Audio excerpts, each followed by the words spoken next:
If you don't get it done, you won't have a dish, so get back on track, okay? Yes, chef.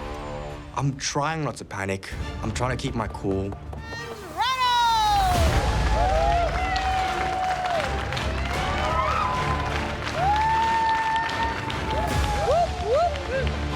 I've been so close to get to the grand finale. First time around, came fourth. And then back to win 2020. I got booted out in the semifinals. Reynold, you're going home. This time around, I can't believe I finally made it. It's mind-blowing. You don't need to know anything about pastry to eat that and know that it was made so masterfully, really and truly. Being this close to the title, just very, very close. I've got a lot of fire in me, a lot of fight. I don't want to lose. This is for me to redeem myself. Right. For the last time, here are the rules. You will have 4 hours until your first course needs to leave the pass. We will taste all your dishes and score them out of 10, which means that there is a maximum of 40 points up for grabs for each of you. The chef with the highest score at the end of the challenge will win it all.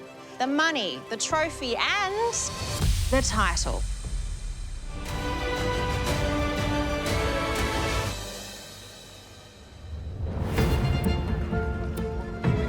Go, Reynold!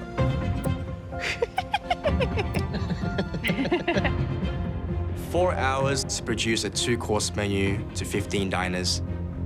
I feel pretty confident in this because back at work, we do 12 courses for 12 diners a night.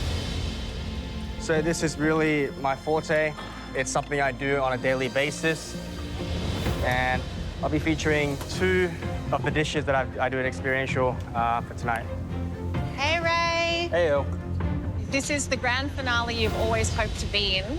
I'm very excited to know what it is that you are going to be making for your 2-course for the grand finale. Okay, so for the first course, it'll be called Floral. It's got Fajol crema, strawberries, jasmine gelato, and I want to kind of make it a bit more elevated. So I'm going to make like a red flower, and it's going to go on top. And then for your second course? Milk and honey. Milk and honey. Well, very evocative. What's it entail? It's going to have a citrus creme fraiche, vanilla honey sponge, white chocolate honeycomb, and it's going with a orange blossom gelato. The story for this menu is that you have the flour, and then you move on to the next course, which you have the bee, which is flavors of milk and honey. It's almost as if like you're eating like a symphony, if that makes sense. I would love to eat a symphony. That's a bold statement, yes. Good luck, Reynold. Okay. 1 hour to the cook already, and I can't believe I've, in a way, overestimated myself. I thought I could get a lot more done within this hour. I haven't. I just thought to myself, oh, I could do it 4 to 5 hours. We do 24 diners a night, but then I realized I don't have my chefs with me. I'm feeling the pressure. I'm feeling the stress. I'm working incredibly fast and multitasking because there's a lot to do. Got 2 of my gelatos done, the jasmine tea and the orange blossom. Got my creme fraiche in the freezer, freezing away. I just need to mold some more. My consommé is on the way for my strawberry granito. Got my milk and my strawberries dehydrating. And the next thing I'm going to work on is a Fajol crema. The Fajol crema is to go in the base of my floral dessert. And this will add a creaminess and also a fragrant note of a Fajol fruit. It's going to accentuate the fragrance of everything else. Once my Fajol crema is in the fridge to set, I go to the blast freezer to check my citrus creme fraiche that's been molding and freezing. Too hard. I take it out, I'm trying to unmold it. I've got 1 out, I've got 2 out. Then I start to see the other 2 and 3 and 4 begin to crack. Other 4 have broken. Pretty stressed about these ones because it's really hard to unmold, but I really want this honeycomb shape to work out as well. I've only got 4 out already, The second course is milk and honey. Now, this citrus creme fraiche is to be molded in a honeycomb shape to tell that story, to be able to translate milk and honey. And I need about 20. And there's only one mold, which has 6 cavities. So I'm gonna have to repipe everything else and then reset. And hopefully, these ones will set and will unmold nicely. Okay.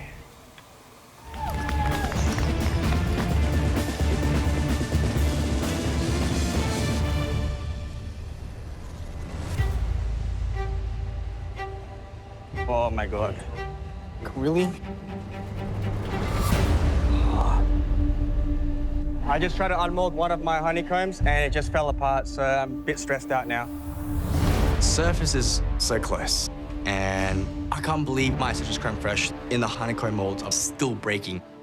I've only got 7 molded for my my citrus creme fraiche. So you can see I'm shaking. This is literally the core of my second dessert. And I only have not even half done, not even half. If you don't get it done, you won't have a dish, so get back on track, okay? Yeah, sure. I'm trying not to panic. I'm trying to keep my cool. But I'm looking at the time, I'm looking at my citrus creme fraiche, I'm like, damn, what have I done?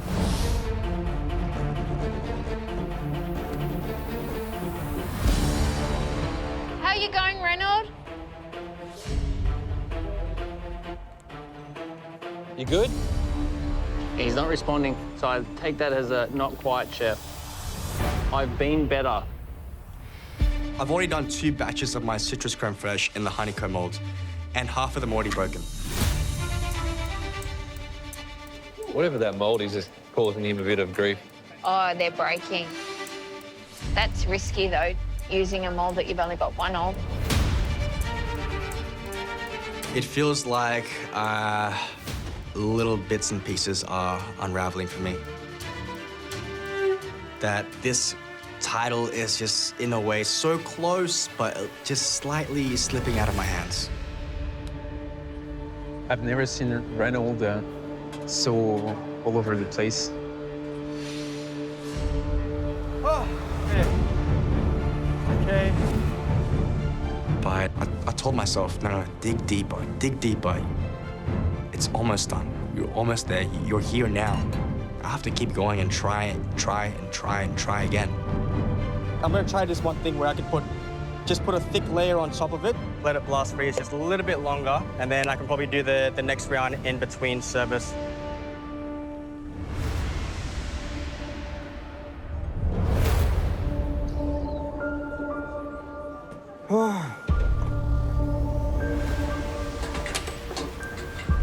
Ray has that I'm in the shit look on my face.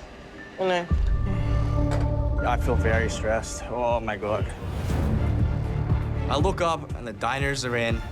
I really gotta get my prep done. I really have to get set up for service, and I'm not ready at all. Come on, Ray, you got this, mate. Go, Ray. I have to set up the floral. It's gotta be ready. So I start working on my flour twill. This dish that I've done before, it had no flour, but it's called floral. I gotta have a flour on there. Honestly, look, I actually did a bit more than I should have. The dish originally actually doesn't have that sunflower-looking component, but I want to push myself for the finale. And geez, I've still got to keep prepping. There's a lot to do. Service starts, and I've wasted too much time on the citrus creme fraiche. It's for my second course. I don't even have time to actually freeze my strawberry granita. Come on, Ray, you got this, mate. I need more nitro A, sap. So I'm gonna have 2 kinds of snow, one for the elderflower sake and one for the strawberry. So it's still going to be the same colors, same flavors, not really much adjustments. To plate floral, I pipe a dollop of Fajot creamer in the bottom of the plate, Go, Reynold. and then put a few pieces of the rehydrated strawberries on top. Then I scoop the first layer of strawberry on one side, and then the elderflower sake snow on the other. Once I put the 2 snows on, I drizzle a little bit of the lemon myrtle oil and a cannel of the jasmine gelato. Next thing I put on is the red sugar flour on top. Reynolds looks good. and then the yuzu jelly in the center. The dish is looking pretty good. I'm quite happy with this. What I'm really hoping when the judges eat into it, it's like a textural moment where it's soft, it's chewy, it's cold, and you have a bit of crispiness from the flour as well. Set us up.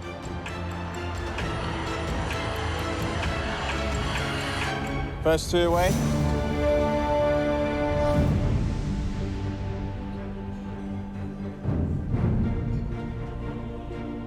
Oh, Thank wow. you.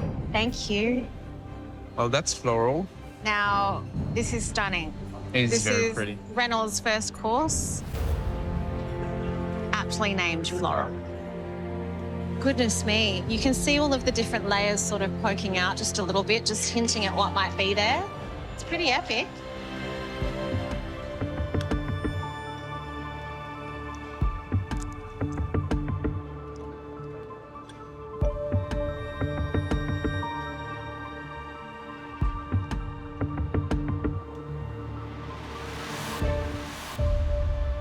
Well, firstly, I loved the visual. I thought that that beautiful berry twirl with the little jelly center was just such a pretty thing to be perched on top of the ice cream. And then these two different colored snows underneath. The difference in color just kind of invites you to dig and investigate and kind of taste everything just to see how everything plays together. I quite liked the Feijoa Cremo in the bottom. I feel like it's got a beautiful sort of creamy, lush texture. And here you sort of have notes of floral and fruity flavors playing really nicely with one another to create something that is refreshing. And you definitely do feel refreshed because most of the elements are frozen, of course. Every single element on this dish is frozen. From the two snow to the ice cream to the creme on the bottom. It's a bit cold for me, but the jasmine ice cream is silky smooth. All the flavors were very complementary, very cohesive. It creates a very nice first light dish in preparation for the second course. That's a strong dessert.